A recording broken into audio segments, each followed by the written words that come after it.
Hello,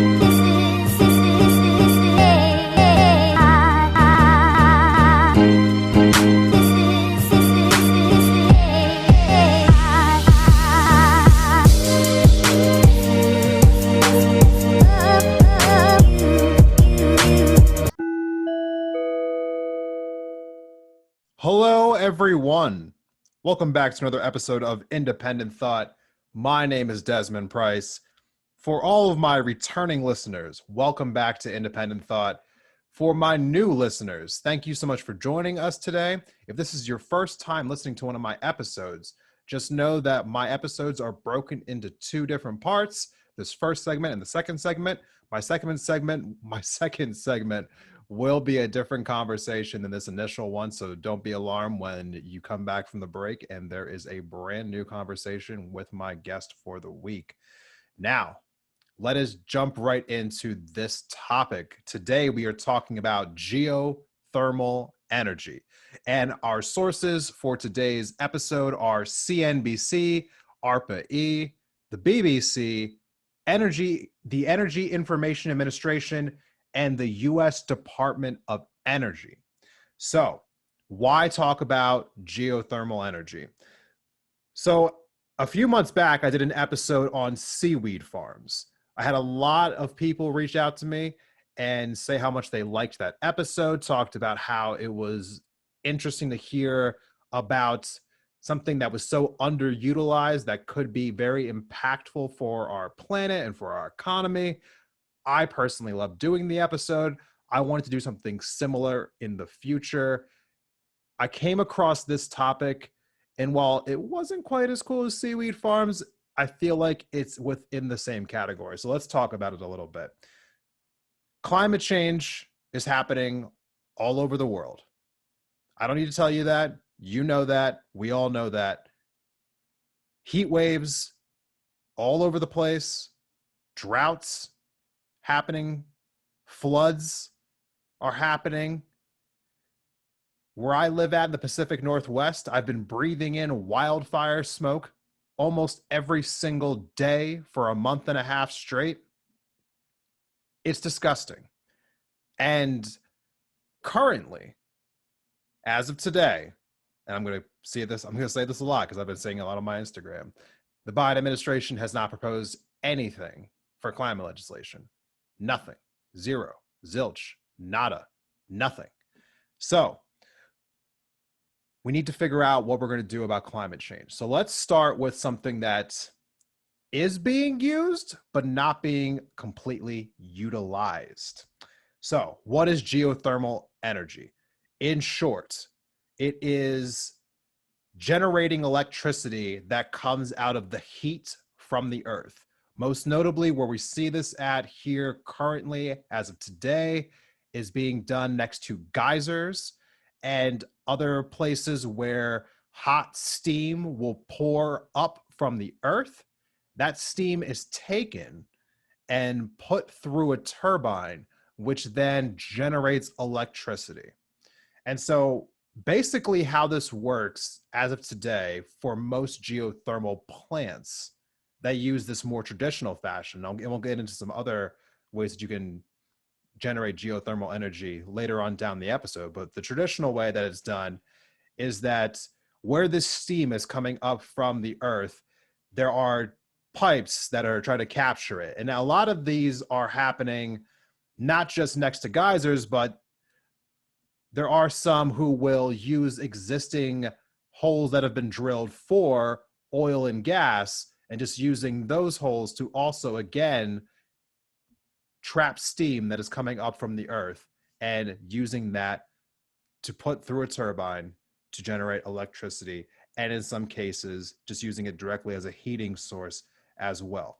So why talk about geothermal energy? I'm sure you've heard about it before. I knew that I had heard about it before. It wasn't some brand new thing that no one's heard of before. But what was interesting to me upon doing research for this episode was for me to find out exactly the implications of what it could be and how underutilized it is right now. So Jamie Beard is the executive director of the Geothermal Entrepreneurship Organization, which is at the University of Texas. She was interviewed and asked about the implications of what geothermal energy could be.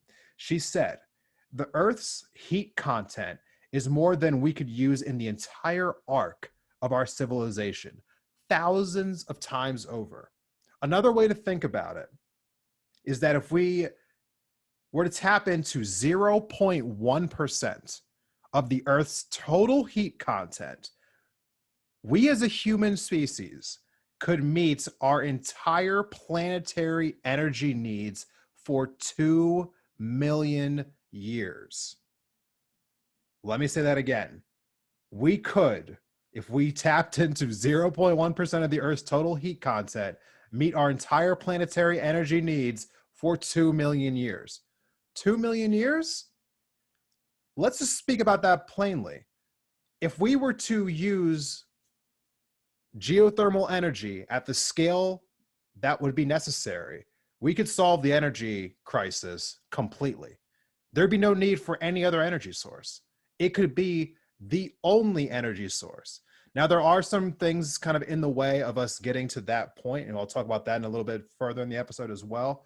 But the main point I'm trying to drive home here is that this might just be the purest form of renewable energy, and we've barely scratched the surface in any way, shape, or form on utilizing this natural source of energy.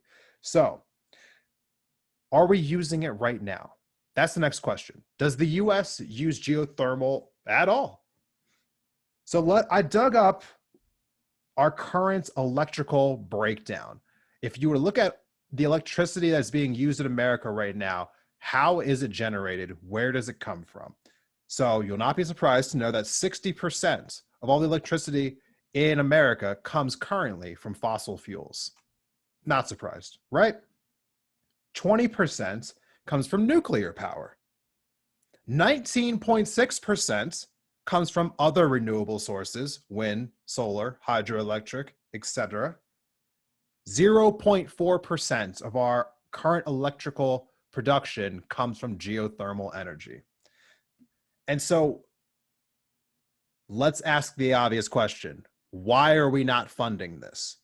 What exactly is keeping us from investing into something that could be limitless for what we could need as a global society as far as energy is concerned? What is keeping us from doing this?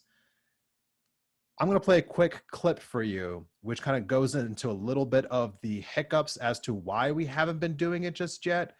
Be right back after the clip. Though newer geothermal technologies are essentially emissions-free, it's expensive and technically challenging to drill geothermal wells. The hotter and drier the rocks are, the more difficult it is. And now that natural gas, wind, and solar are so cheap, there just hasn't been much economic motive to scale geothermal in more difficult geographies. But that's changing. Right now, it's mostly confined to very specific geographies, where naturally porous, fractured rock creates a reservoir of hot water, allowing the heat from the Earth's core to rise to the surface. All geothermal essentially works the same way. You drill deep wells down to access this hot part of the Earth, and you pump cold water down that goes through the hot part of the Earth and returns back as hot water or steam. And that's captured at the surface to turn a turbine and create electricity. And so it can work for decades. It works round the clock 24/7. The challenge for geothermal power has always been, how do you get it to work in places where you have to drill deeper or where the geology is less uncertain? Basically, unless you can see a geothermal feature like a hot spring or a fumarole, there's no way to be certain that there's a reservoir of hot water below. Another challenge is the high upfront cost, which dwarfs that of a solar or wind farm. But if you can figure out how to finance it and where to build it, geothermal has some major advantages over other renewables. And so, yes, geothermal does have some advantages over, solar and wind. And I'm going to get into those in a second. But the first thing that I want to say before we get into this, because I don't want to make this sound like I'm trying to say that, oh, we should only use geothermal, we shouldn't use wind, we shouldn't use solar. Truthfully, the way forward with this new, not this new desire, but the way forward in trying to deal with our energy issue, getting away from fossil fuels, is not a really picking one energy source and going all of the way, but rather using every type of renewable source that we have available.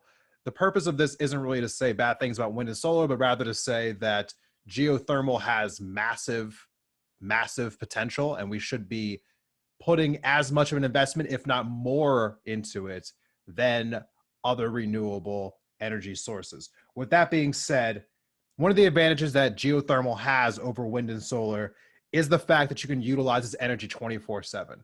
Now, people have said before, like, oh, well, if the sun's not shining or if the wind's not blowing, you can't use solar or wind. And that's not true, obviously. For solar and wind, when the wind's not blowing or the sun's not shining, energy that was produced during those times where the wind was blowing or the sun was shining does get stored into batteries, which is then used later, from these massive batteries that you're storing the energy in. Thankfully, one of the advantages of geothermal is that you don't need to have batteries because the earth is always hot. So as long as you are just getting the steam that's coming out of the earth, there is no need to ever store any energy because the energy is literally limitless in the sense that the earth will always be hot.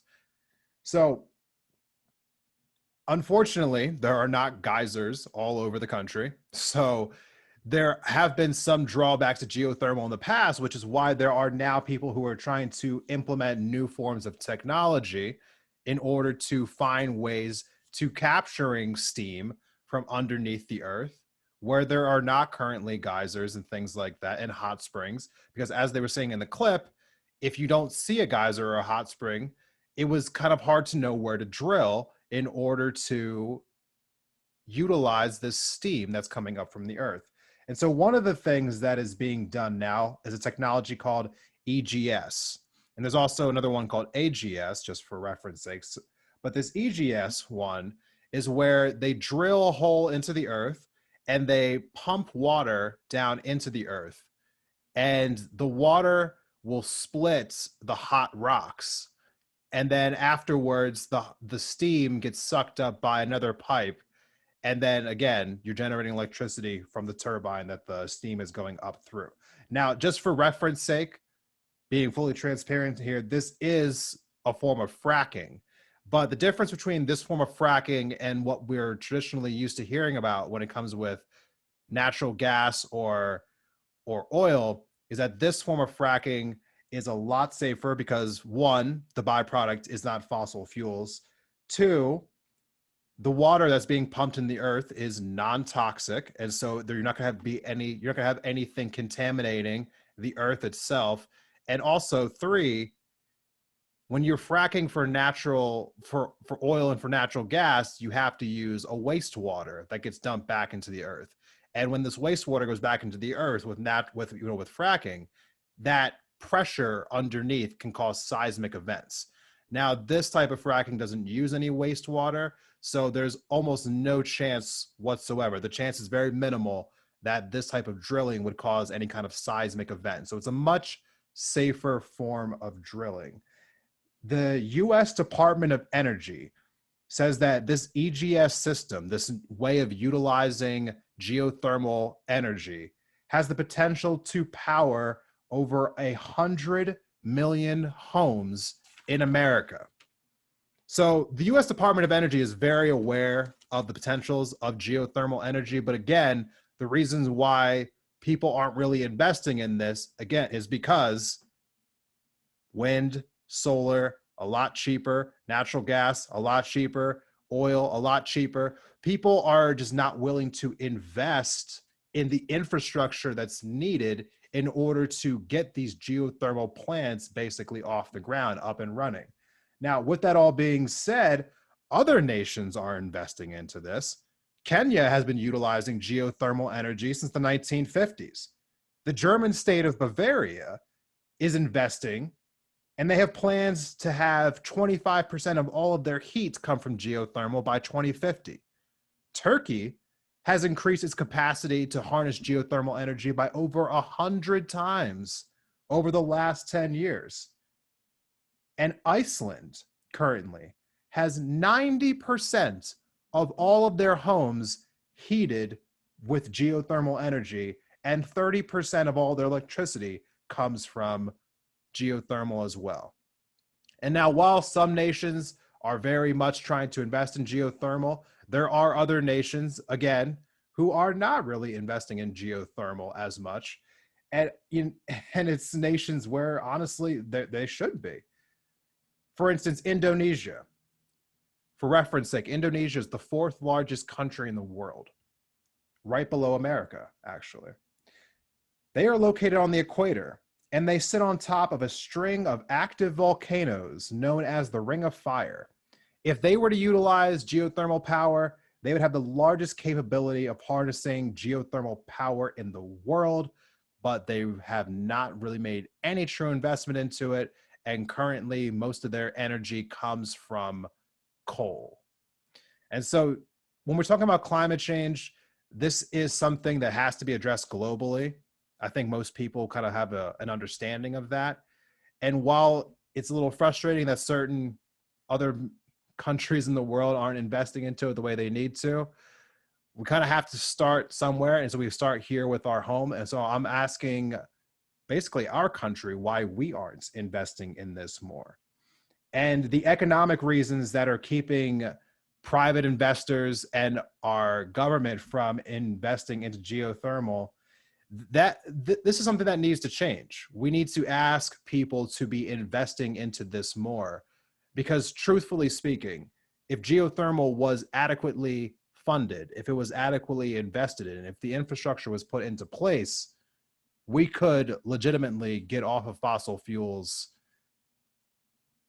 dramatically, just dramatically. I mean, we couldn't eliminate it altogether. I mean, because fossil fuels are used for a lot of things in this country, aside from electric and from heat. But we could dramatically reduce our carbon footprint. We could dramatically reduce climate change, severe weather, planetary detriments all over the place if we were to invest more into this energy source, which again is clean, is renewable, is more or less limitless. Because no matter where you go in the world, if you drill down deep enough, you are going to hit hot rocks. And so there is the potential to create geothermal energy anywhere on the planet. No matter where you are, it is available to everyone. And so if you are interested in getting a little more active, you can learn more about geothermal energy at geothermal.energy.gov. And if you are so inclined, you can do as I did earlier today, and you can call your Congress member and ask them to go to the House floor or go to the Senate chamber and to ask for legislation that can be utilized in order to put money towards geothermal projects here in America in the future.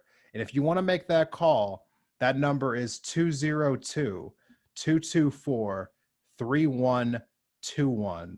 Demand that our representatives do more to invest into this technology and other renewable sources of energy. Now, I want to say before we kind of transition to the next part of this episode, climate change is not something, again, that we are going to solve with any one thing, whether it's geothermal energy, wind energy, solar energy, hydroelectric energy, potentially tapping into seaweed farms. There's no one thing that's going to solve our energy crisis.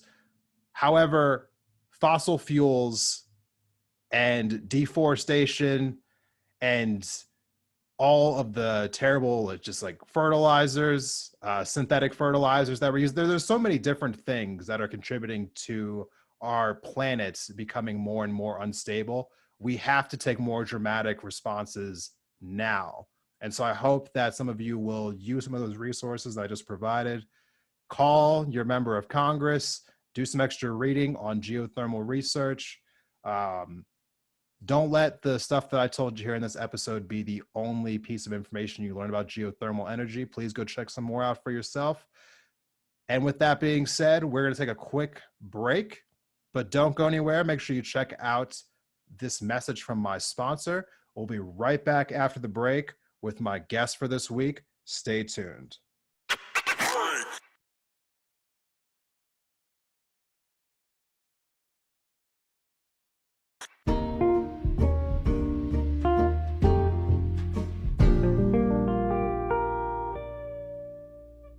Welcome back from the break, everyone.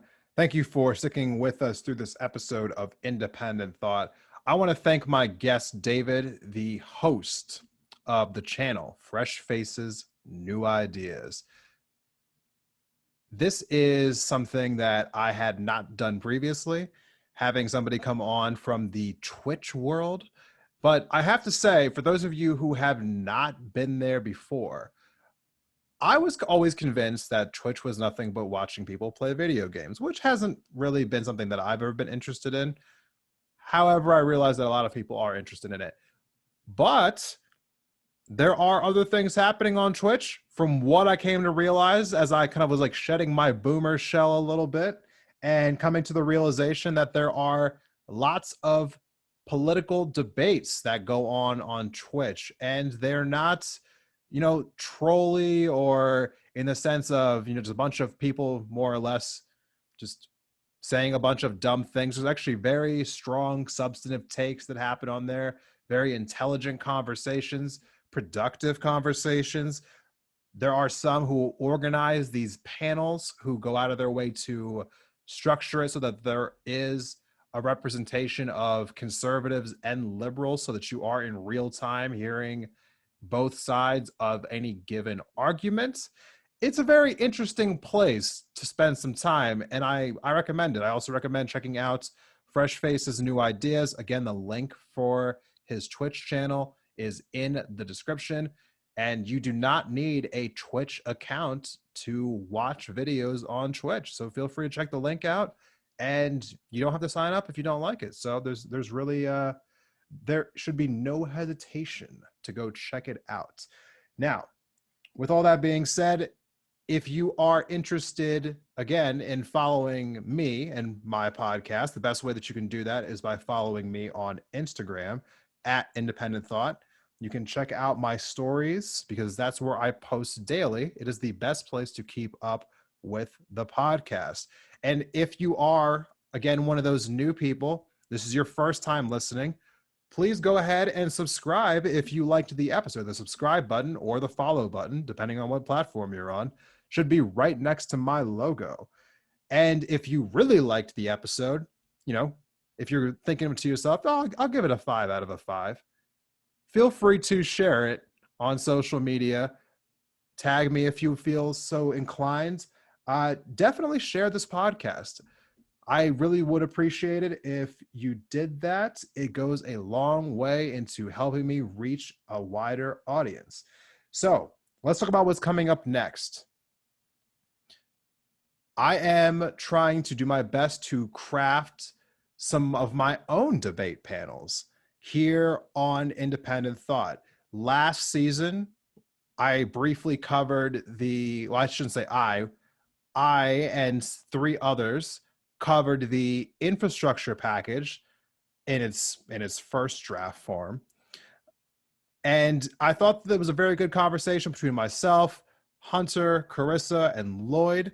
I'm hoping to have those people as well as new people coming back on in the not too distant future, hopefully in the next episode or 2, and having future conversations in a kind of a debate panel fashion. So panel-based episodes are coming very soon. Be on the lookout for them.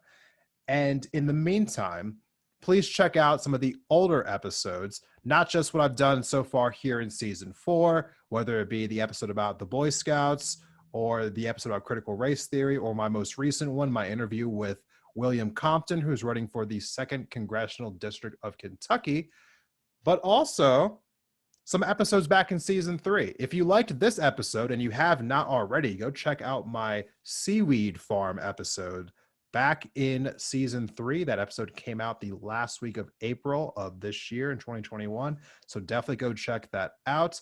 And finally, if you have any questions, any comments, please reach out to me on Instagram or Twitter. DM me and tell me how you felt about this episode or any previous episode. I do appreciate when everyone DMs me and tells me their thoughts. And in the future, probably the best way to do that will be leaving some comments on YouTube videos, but the YouTube channel is still somewhat under construction, but feel free to check it out as we're still making some adjustments on there. You can find me on YouTube again at Independent Thought. That link is in the description as well. Thank you, everyone, for listening to this episode. I will see you in the next one. Let's fix the climate.